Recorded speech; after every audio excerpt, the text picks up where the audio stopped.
आज के इस चर्चा में हम जैन दर्शन के एक बेहद प्राचीन और गहरे ग्रंथ तत्वार्थ सूत्र की एक ऐसी सीख पर बात करने वाले हैं जो शायद आज के इस दौर में सबसे ज्यादा जरूरी है। आज जब हर तरफ से ज्यादा पाने की और सिर्फ उपभोग करने की होड़ मची है, तब अपनी इच्छाओं को, अपनी डिजायर्स को लिमिट करने का यह दर्शन एक बिल्कुल नया रास्ता दिखाता है। ये इस बारे में है कि कैसे अपनी सीमाएं तय करके हम सच में एक शांत और सुरक्षित जीवन जी सकते हैं।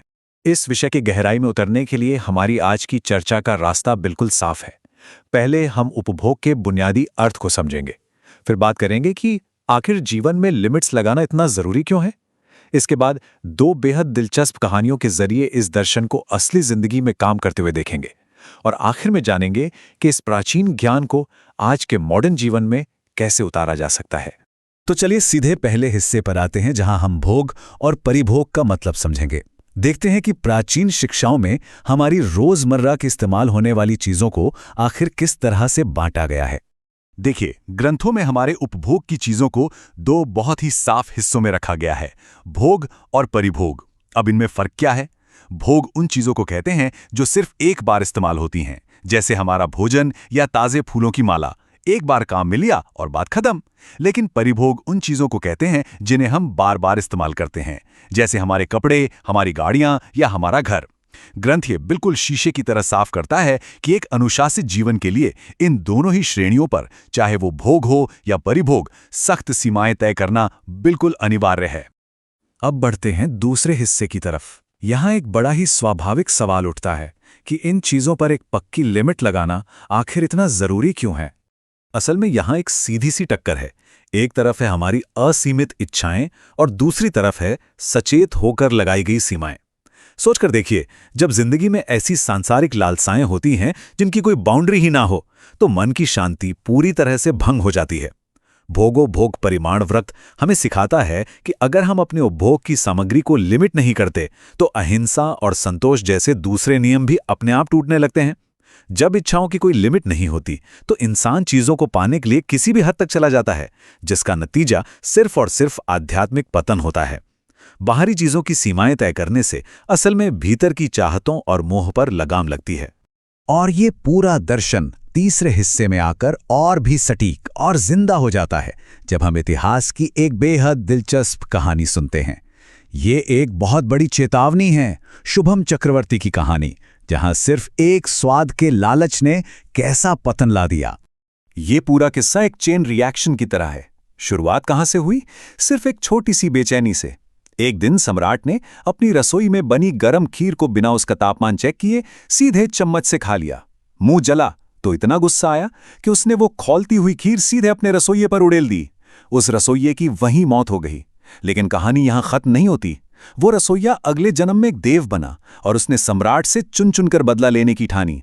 एक व्यापारी का भेष बनाकर उसने सम्राट को ऐसे अजीब और शानदार फलों का लालच दिया जो सम्राट के राज्य में मिलते ही नहीं थे। स्वाद का गुलाम बन चुका सम्राट अपनी सारी सीमाएं लांघकर उन फलों के लिए समुद्र के बीचों बीच चला गया, जहां अंत में उसे डुबोकर मार दिया गया। सिर्फ एक जल्दबाजी और स्वाद की लत ने एक चक्रवर्ती का पूरा नाश कर दिया। लेकिन इस कहानी में जो आखिरी पल है, वो सबसे ज्यादा सोचने पर मजबूर करता है। सम्राट जब डूब रहा था, तो उसने खुद को बचाने के लिए पवित्र मंत्र पढ़ना शुरू किया, और उसके प्रभाव से वो सुरक्षित भी था।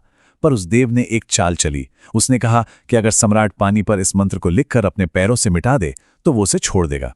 अब पानी पर तो वैसे भी कुछ नहीं लिखा जा सकता, लेकिन जैसे ही सम्राट ने अपनी जान के मोह में आकर उस मंत्र को मिटाने का भाव अपने मन में लाया, उसका सारा पुण्य उसी एक पल में नष्ट हो गया। डर और मोह की वजह से अपने मूल सिद्धांतों से समझौता करते ही उसकी सारी आध्यात्मिक सुरक्षा खत्म हो गई। अब इस चौथे हिस्से में ऐसी ही एक और जोरदार कहानी की तरफ मुड़ते हैं। यह लियो टॉल्स्टॉय की उस मशहूर कहानी की याद दिलाती है, जो इंसान के अंदर छुपी लालच की उस आग को दिखाती है जो कभी बुझती ही नहीं। आखिर एक इंसान को कितनी जमीन चाहिए? सोचकर देखिए इस किसान की हालत को।